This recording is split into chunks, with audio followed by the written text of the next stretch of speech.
Here we go សួស្តីអ្នកទាំងអស់គ្នាថ្ងៃនេះយើងនឹងសូនរូបពីពណ៌បៃតងយើងយកដែលអត់មកលុញជាពីរចំណែកមួយចំណែកធ្វើជាខ្លួននិងមួយចំណែកទៀតធ្វើជាកន្ទុយ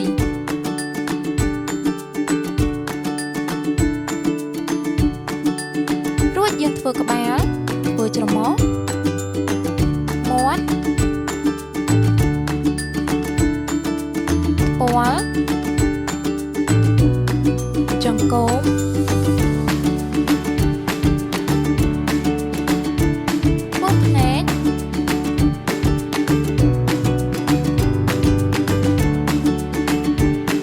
ធ្វើពោះ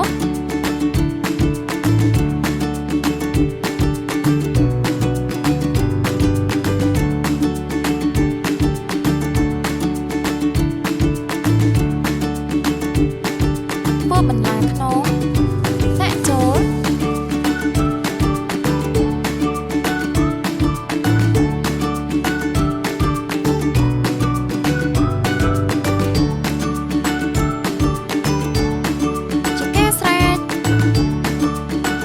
This is a green dinosaur. យកតែឥតរុញជាខ្លួនរួច4ចំណែកទៀតធ្វើជាជើង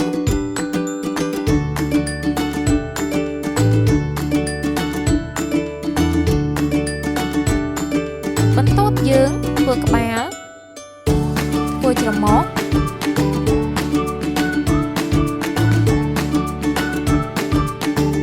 ធ្វើភ្នែកធ្វើក្រឡាស្បែក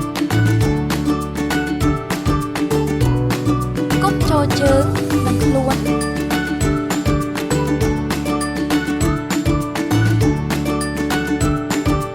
រួចធ្វើត្រចៀក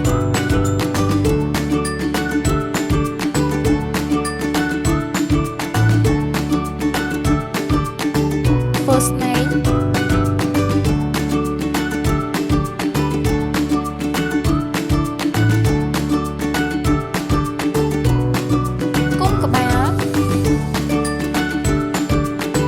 ចកជើងទាំង4ចូលជាការស្រេច